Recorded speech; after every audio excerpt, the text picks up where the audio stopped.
for that introduction. Let me clarify that 1%, that was on the, what's called the certifying exam for rheumatology, the national board. So I scored in the 99th percentile. So 220 people took the test, so I was in maybe the top 2.5 people.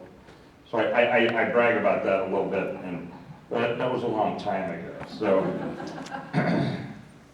let me talk to you today. One other thing I do in my spare time, I did help start a school in Cincinnati, St. Edmund Campion Academy, which was started in 1997, so this is our 18th year. And we are grades 1 through 12. We're a private independent school founded by lay Catholics, so we're not under diocesan support or direction. And in our school, we have 49 students this year. We have had 22 graduates from our high school, 2 National Merit finalists, 2 commended students. So as I did the calculation, 16% of our students are in the top 1.5% of students in the United States. Wow. We have about 80% of our students have gone on to have won scholarships, either full or partial. But I think one of the most amazing statistics is that of the 22 graduates, we now have 3 in the seminary for the Diocese of Covington. So that gives us about 1/7. So 15% of our students have gone on to seminary. In fact, one of our teachers in the seminary for the Diocese of Covington, and one of our other teachers is a cloistered Dominican. So I think, and this actually was part of the genesis of this talk today, because the families that come to our school are very pro-life and very open to life. So when somebody says, well, how many children do you have? People answer by saying, I only have 4. I only have 5. So my wife and I personally have 7. And so we thought it was a lot easier, instead of homeschooling, to actually start a school. So that's why we did this for 18 years. And I brought some of our students with me today. They're here because they're going to get extra credit. So. That's okay. So I wanted to talk today about contraception. So now everyone goes, contraception, we're kind of like a pro-life, anti-abortion program here. But I think I hope at the end of this talk, you will see what the serious implications and problems this has produced, not only for the United States, but for the world. And we're going to look at some numbers, which I think you will find quite disturbing. And what I have found is, like in our own school, so we have 3 out of 22 graduates in the seminary. I can tell you that a family that has 5 or 6 children are often very encouraging to their son or daughter contemplating religious life than if you only had 1 or 2. And so those kind of things, if people are open to life and God's providence, using prudence, and I'm not saying you have to have 24 children, but open to life, it gives your soul that grace that makes you more generous. And when you are more generous, you're going to listen to God more closely. Sure. If God is calling you or your child for a vocation, that will be encouraged and developed and not obstructed. And so you'll see when I go through the numbers some of the implications of the choices America has made and Catholics have made. So we'll talk about that. So I want to give you kind of a few, next slide, a few comments that I've kind of culled from the books I've read about this. So next slide. So Wall Street Journal, just this June 26th. Maybe you guys don't track demographics, but I hope at the end of this talk that when you read things, why the economy is not doing well, why health care continues to increase in cost. It's going to now be in 22, 20% a dollar. You will understand that driving force is going to be demography. So let's go back to the last slide, the previous slide. So the implication, more whites died that were born last year in the United States. What are the implications of that? Now, I don't want that to appear like a racist statement, you know, that, oh, we just have to have more whites. I'm just saying that this has serious cultural and societal implications. Absolutely. So you just have to think about this. Okay, so that's just reported. They made no reflection on this, except this, in this article, is that they said there are 50% of people under 14 in the United States are minorities now, mostly Hispanics, but 50%. And they say that the aging population in the United States are elderly white people. And there's not such a keen affection by young minorities to continue to pay taxes to support old white people. So the multiculturalists have encouraged us to consider how it's just going to be happy Eden. We'll have to reconsider that in light of demography. Next slide. Mark Stein in 2014, every Western nation is now multicultural in part because its shriveled birth rate leaves it no choice but to import the generations its native stock refuses to sire. See? We don't even have, not even talking about abortion, which is obviously a serious, complicating factor to this. We don't even have the will to reproduce ourselves. Right. I mean, okay, next slide. The abandonment of the reproductive function is the common feature of all perversions. Sigmund Freud. Whoa, so if you separate the reproductive function from the sexual act, it results in multiple perversions. Perversions you can't even dream about. But people have thought up. And if anyone thinks, you don't think this is an issue today? And you wonder why everything seems to be melting away from us. When I see my patients in the office, there's a generalized discontent, fear that they have about how things seem to be going out of control. And it's not just my elderly patients, although they seem keenly aware of it, but even the younger patients, like, there's no plan, there's no game plan, there's no structure anymore. Everything seems to be dissolving. All the rules have been overturned, and we're going to march into this bright new future. What it appears to be is some type of nightmare. Which it is. Because the moral law has been overthrown. Next slide. The single cause of the breakdown of the Catholic faith in materially developed countries like ours has been contraception. John Hardin, a great Jesuit who died in 2001. Next slide. No event since Eve took the apple has been as consequential for relations between the sexes as the arrival of modern contraception. Nancy Gibbs, 2010, celebrating, reflecting upon the 50th anniversary of the birth control pill. In 1960, the pill, Ovid, was passed, was allowed by the FDA for contraceptive reasons. It was around since 58, but used for medical reasons, but you could use it just for, so 50 years. And that was one of her reflections. Next slide. By rendering fertile women infertile with nearly 100% accuracy, the pill and related devices has transformed the lives and families of the great majority of people born after their invention. Modern contraception is not only a fact of our time, it may even be the central fact, in the sense that it is hard to think of any other cause whose demographic, social behavior, and personal fallout has been more profound. Mary Eberstadt. And John Paul II in 1983, of course we know that he helped Paul VI craft the encyclical Humanae Vitae. Contraception is so profoundly unlawful as never to be for any reason justified. That's St. John Paul II, what he said in 1983. Next slide.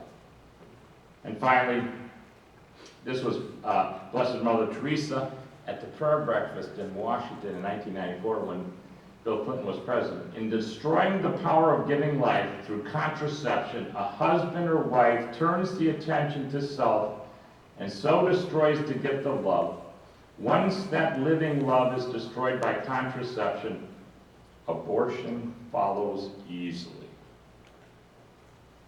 Now, these are hard things to think about. I think in the Catholic culture, you know, everyone's touched with contraception.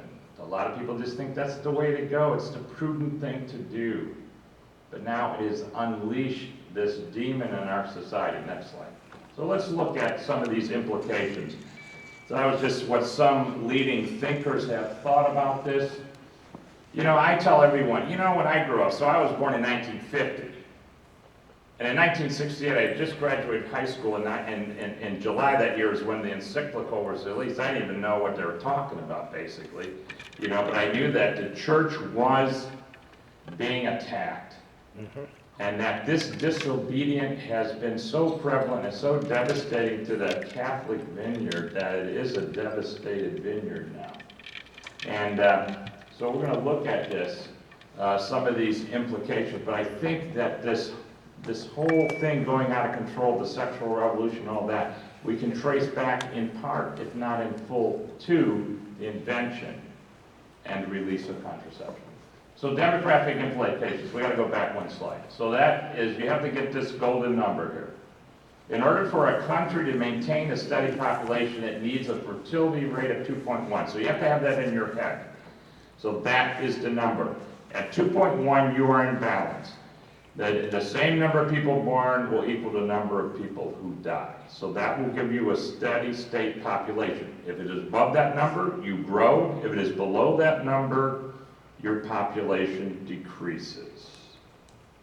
And that's the number for every woman. So obviously some women have none, some have 4, that's 2, okay? But that's the number demographers use, 2.1. And that's called the gold number. Next slide. Now, if we look worldwide, the Japanese and Italians are at 1.4. In fact, yesterday I had a Japanese patient, because this talk's been on my mind for a while. He's been living in the United States for many years, born in 1942. I said, what is it going on with Japan? I said, they have a fertility rate of 1.4, and he goes, no, it's 1.3. I said, really? I didn't know. Is that low? I said, no, that's the latest number. So I said, okay. So 1.4. So next. So these people are on the verge of downsizing their countries. Next slide. With only one child averages, Japan and Italy will soon have no brothers, no sisters, no aunts, no uncles. Think about that. No family. You know, one of my little riffs I do from time to time is people say, we have a heroin epidemic in our city. Well, I finally want to visit my brother in Cleveland, they got one. You talk to people in Dayton, they got one. Everyone's got one. Okay, so it's almost across the United States. And I tell people, well, you know what the reason is. I said, it's contraception, daycare, and public schools. And I said, Kunath, you are so crazy. What are you talking about? I said, well, contraception means there are hardly any large families anymore. If you don't get along with your parents, you don't have an older brother, you don't have an uncle to advise you, someone with maybe a more objective outlook. You don't have that. And I said, daycare, that experience of love of your mother, you know, kind of dumped in daycare when you're 6 weeks old. You kind of have to fight for your existence among all those other little kids. You know, come home with terrible ear infections. They used to see in the ear all the time from daycare.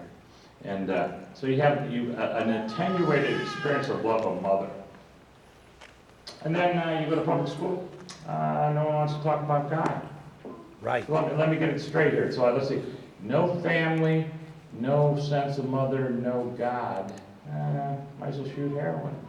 Right. Now that's just, you know, we'd have to look into that more, but I think that is one of the solvents that's unraveled our society. Next slide. So, for a long time, we were very proud in America. We had a fertility rate that was above 2.1. The most recent one really shook people up. We are now below replacement. We're at 1.93. Next line. Whites are at 1.79. Blacks are at 1.96, Hispanics are at 2.35, that's dropping. They're gonna be below replacement pretty soon. Next, if you get a college degree, 1.78, it drops it some more. So, next slide. And yeah, a graduate degree even further drops it to 1.61. So, a problem. So it would appear that maybe our most talented, maybe the people that are most genetically gifted, who can say, they don't even have enough children to reproduce themselves. Next slide. And what are the methods? Well, the methods are birth control pills, contraceptive devices, is what most people use. Next. And then, of course, back up. If these fail, well, we didn't plan this child. This is not our intention to have a child this time, so we'll abort the child. And what do they say? What are the reasons why? What are the reasons? Next. Well, if you get a college education, you're more likely to be on birth control pills. Next. You know, another reason that we don't have many kids, well, marriage is delayed. Next. Social Security. Well, how's that? Well, because in the old days, you used to have more children because they were going to take care of you when elderly. I remember when I first worked at Fort Knox, I had a woman who was just a great assistant, a nursing assistant, and she talked about how when she was a young wife, she took care of the elderly parents and the young children. That was her job. Almost worked her to death. She said, I was happy to get out of there and come to work here, you know, so she was that busy. So now with Social Security, people don't have to worry so much about having enough children to take care of themselves. What's the problem with Social Security, though?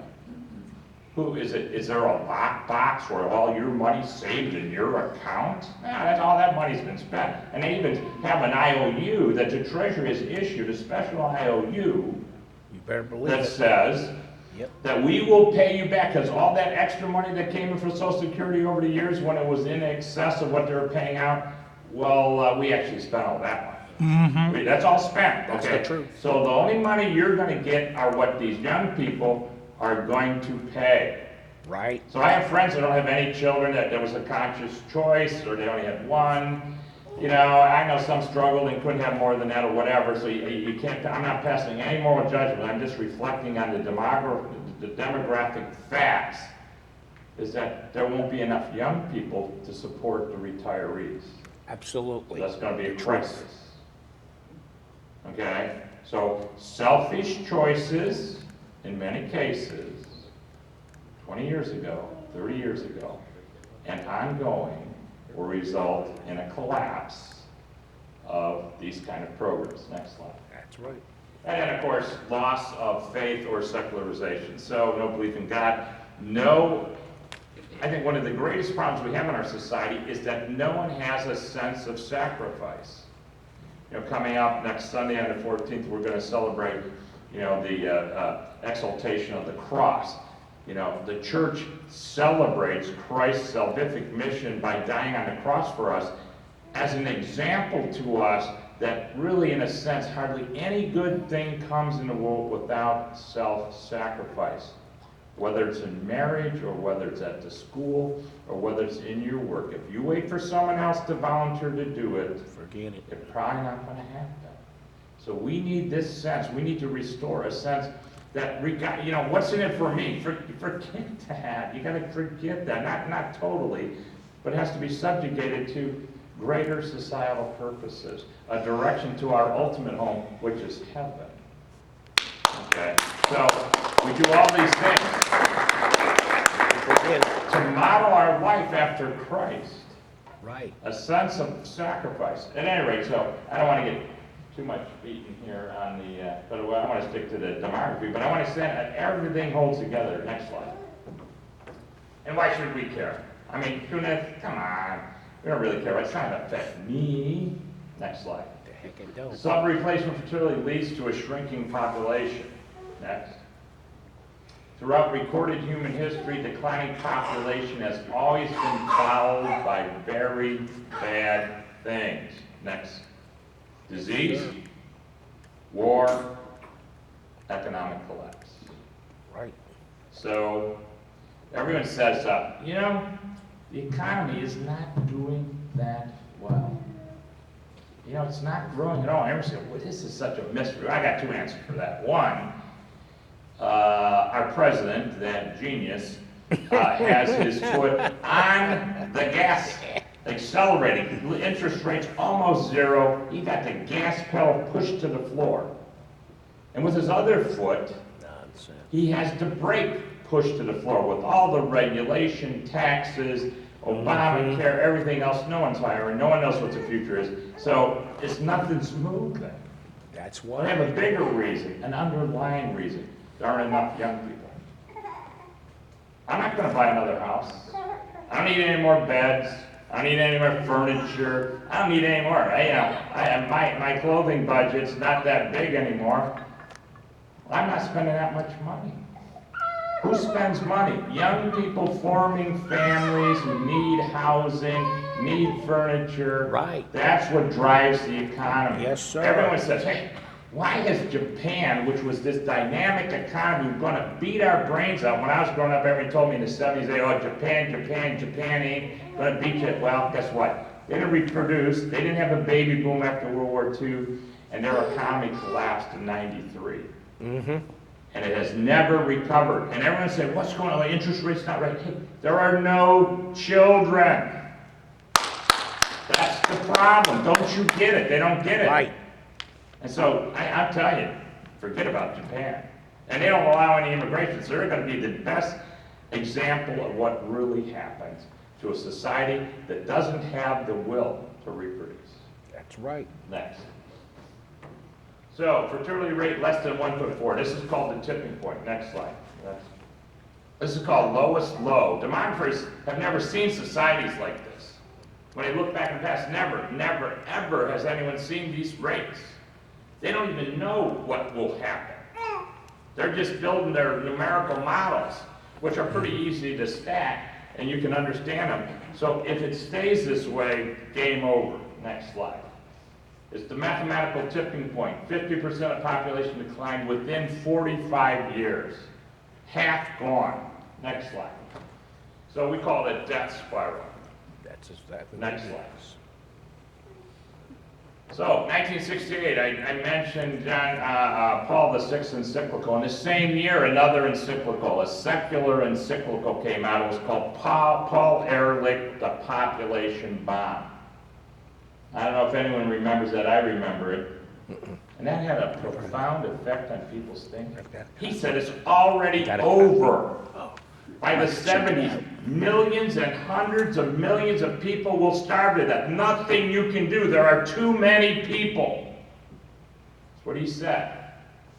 The ideas become atmosphere, books become zeitgeist. So it's the thinking, the overall thinking. So everyone walked away in '68. The whole controversy about contraception. You were a morally superior person if you were prudent and restricted the size of your family because there was too many people. And that is still a problem. Next. So as Fulton Sheen says, the daily press, the newspapers, carries no footnotes. But it does have a philosophy of life which the gullible follow and wise men recognize. So when you read the paper, I don't know how you guys read it, I start out by saying, this is a lie. Yes. Okay, I start out, you are lying to me. Where are the lies? Right. Trayvon Martin deal, I looked at all that. Not anything you were told was true. See? About that whole thing.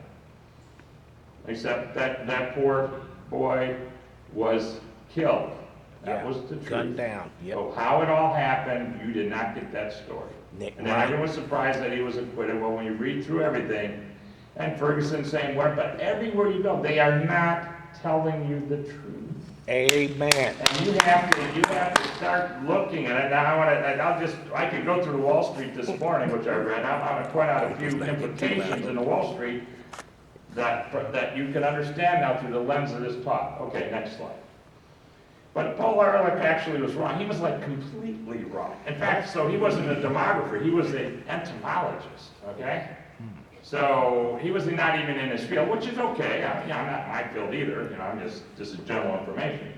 So that's that, but what was the thing? And then you had the Club of Rome report. Anyone remember, old enough to remember Club of Rome? It's all over, no resources. Right. If you want to read a guy that's pretty good, read Julian Simon. He's the guy that had the bet with Paul Ehrlich. Says, you pick any 10 commodities today, and I will bet you they will cost less than 10 years.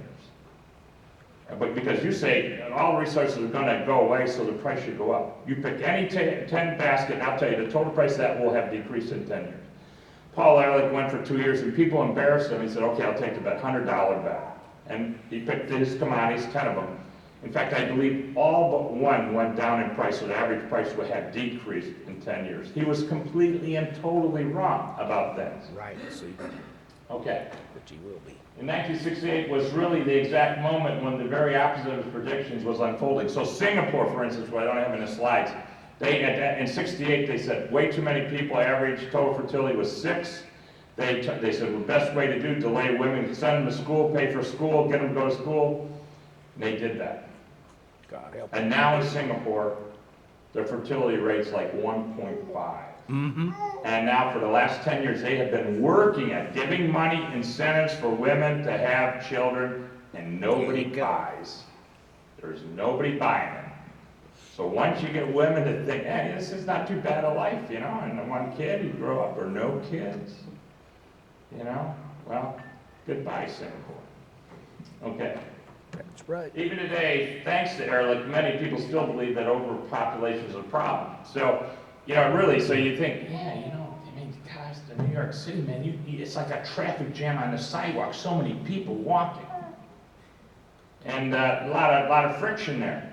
But, you know, you drive out, well, New Jersey's not very good, but you get to Pennsylvania, and you're not in there 10 minutes, and it's all, you don't see any people for miles and miles. Like you drive up from Cincinnati to Columbus, and within 20 miles, it's farmland all the way to the suburbs of Columbus. And everyone says, there's no, well, you know, we got too many people. So what are you talking about?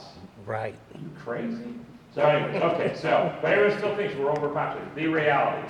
So let's look at these numbers. Every country and every region is experiencing a decline in fertility across the world. And that's, so the fertility rate was 6, and now it's 2.52. So still above replacement here, but it's dropping. Next. The 7 billion people on Earth today will peak at 10 to 12 billion in 85 years and then begin a long, inexorable decline, unless people listen to my talk. So, yeah, so it is, we're going to peak.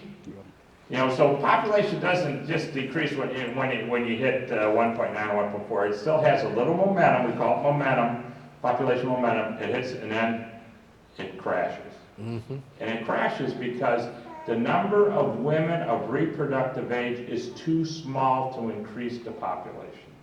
So that's actually what happens. There aren't enough women left.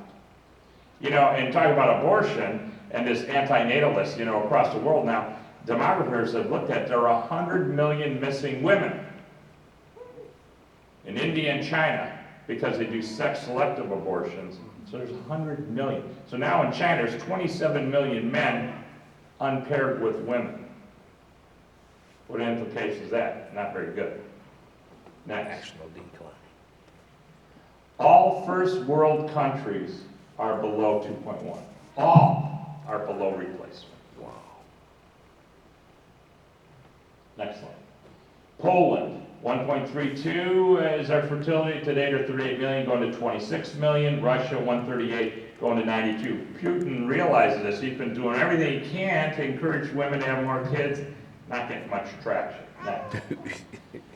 Germany is losing 100,000 people a year of German stock. Next. China's coercive one-child policy reduced fertility rate to 1.54. Okay, next. In America, the fertility rate for white college-educated women is 1.6. So without all the coercion, American white women at least reproduce at the same rate as women in China were forced to only have one child. Next slide.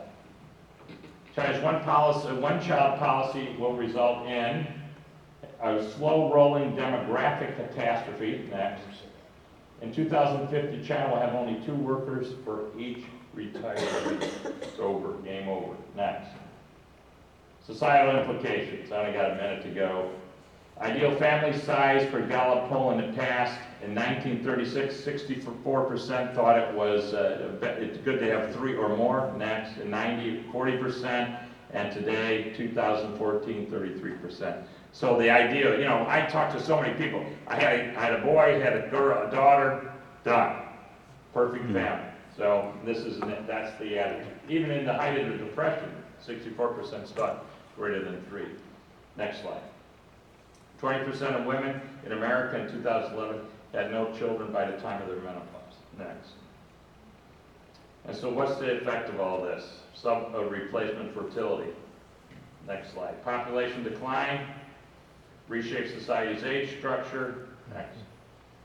20% of Americans will be 65 or over in 2050. By 2050, statistics greater say will outnumber children 14 years and younger by 13 million. Next. Overall, America's age structure will be similar to Florida's today. Next slide. And what's the societal shift? Next. Social Security and Medicare will consume largest share of the federal budget. Number 2, decrease in the rate of increase of total factory productivity. As you have less young people, they don't work as hard. An older guy can't do it as much. You have a decrease in the rate of increase. Next. Right. Makes And you have a decrease in investment and entrepreneurship. Next.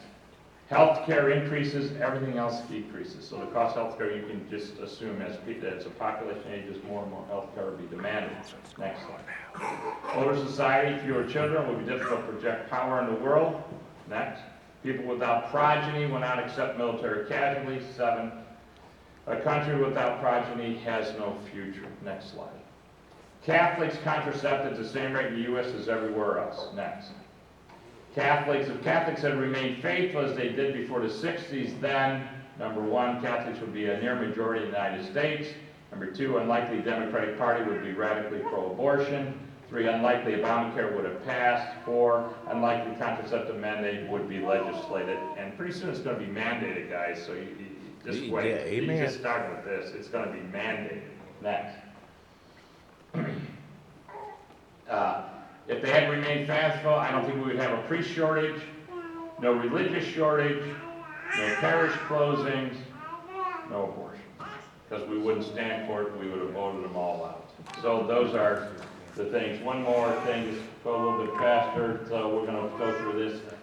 Read the encyclical again, 50 years since it was published, and not quite 50, will be coming up. And you see if Paul didn't call it. Just keep going through these slides. All kinds of things, infidelity, lowering morality. Young men need to be given a cause. They can't be given a way to elude the moral law. Next. So that causes venereal disease, date rape, abortion, friends with benefits, homosexuality. Next. Men growing used to employment, anti-conceptive practice may finally lose respect for the women. Right. That's kind of true. Who will stop rulers from imposing upon their peoples a method of contraception adjudged to be most effective? We're going to see that coming. Next. Does anyone doubt that all these have not taken place? So this is what's going on. This is the reason. Next slide. I only got a couple more. There is no precedent in human history for economic growth on declining human capital, not O, but A. Next. The most decisive mark of prosperity of our country is an increase in the number of inhabitants, Adam Smith. And finally, remember, those who reproduce will by necessity inherit the future. So, I have time for questions.